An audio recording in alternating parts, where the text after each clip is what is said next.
You're watching Press Plus One Canadian Film Section. I'm Magali Simard, a programmer at the Toronto International Film Festival.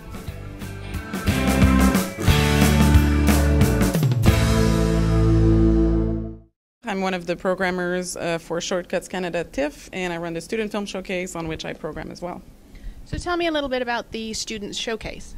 Well, the showcase is basically one of our year-round endeavor. We do it once a year. It's yearly, actually, where we get submissions from across the country. So we get 15 universities and colleges to submit. They're all a part of the Film School Consortium. We ask their program directors, the film program directors, to send us the best hour of work. So they do a bit of a pre-selection within their own school. Internally, we receive all that. Two of us, me and my colleague Alex Rogalski, do the programming. So we select basically a program of 90 minutes, like for one screening's worth.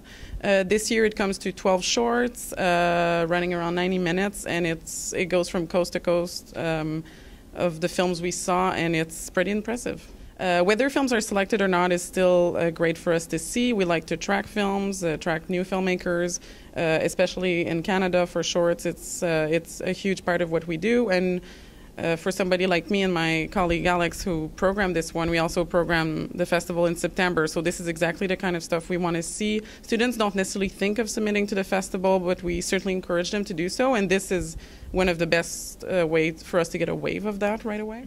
And how do audiences access this?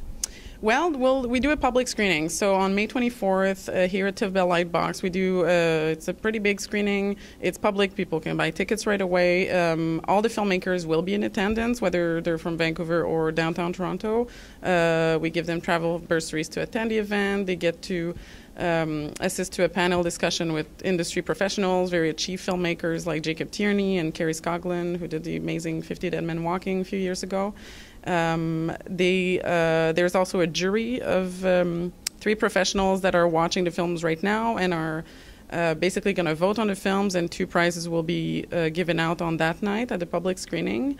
Best animation and best live action film. So anybody can come to this screening, and for the first time, we're happy to expand nationally. We're going to Vancouver 2 days later on Thursday the 26th at the Pacific Cinematheque.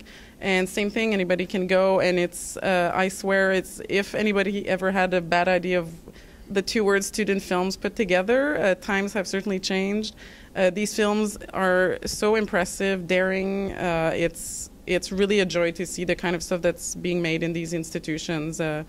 Really kudos to those schools for the kind of training they provide. It's an amazing platform for new filmmakers. So tell me about some of the opportunities that are afforded for them. Well, this is for most of them their kind of first foray outside of school. I don't want to speak for them, but usually they've really still been contained in the educational system. The money making is not such an issue at that point, or making connection in the industry hasn't been available to them, and this is kind of their first platform towards that. We get them here, they get to meet not only the public that is curious to see this kind of work, but they meet with filmmakers, the big film industry in Toronto and now in Vancouver on the 26th. This is for them kind of, I think, the way to hopefully bridge from school to the marketplace. It's a tough market. A ton of people make short films, a ton of people make feature films. You need to start meeting people, and this is for them kind of a golden opportunity. Yeah, lots of networking available. A ton of networking. They have 3 days, and we try to tell them how to make the best of it and surround them as good as we can and make the right people be in the room, and then it's up to them as well. Well, Shortcuts Canada is our short film program at the Toronto International Film Festival in September. The TIFF only has an official shorts program for Canadian films, not international film. The only international shorts that end up in the festival are usually for the Wavelengths program, which is experimental. It's more curated. It's not a submissions-based program.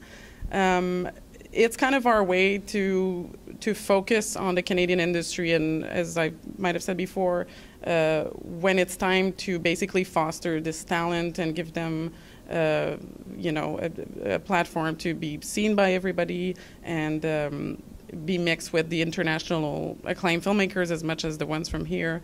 Tell me, what are some benefits as a filmmaker for doing a short film before trying to maybe tackle something like a full feature film? The regular path is certainly for filmmakers to, whether they've been to school or not, to do a bunch of shorts before going to a feature. I don't think that I've ever seen anybody try to just do a feature right away. I certainly would advise against it. It just seems an unimaginable thing to do.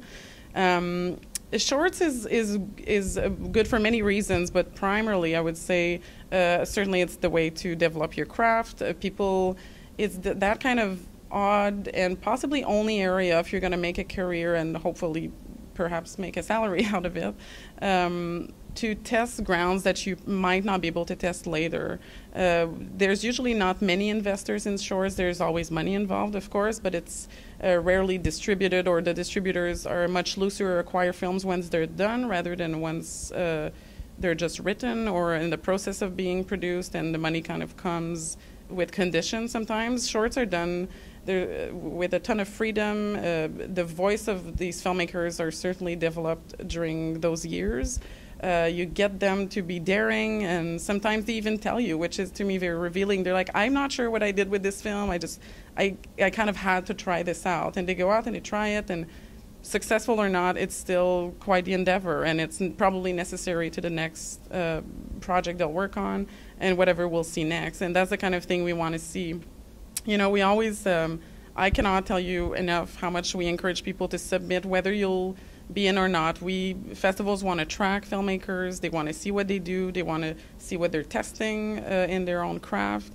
And it's the best way to be seen. Once a film is in a program like Shortcuts, they're seen by the audience, they're seen by the press, people like you want to talk to them. It kind of opens up this world where people will finally give back the interest that they've been putting in their own work.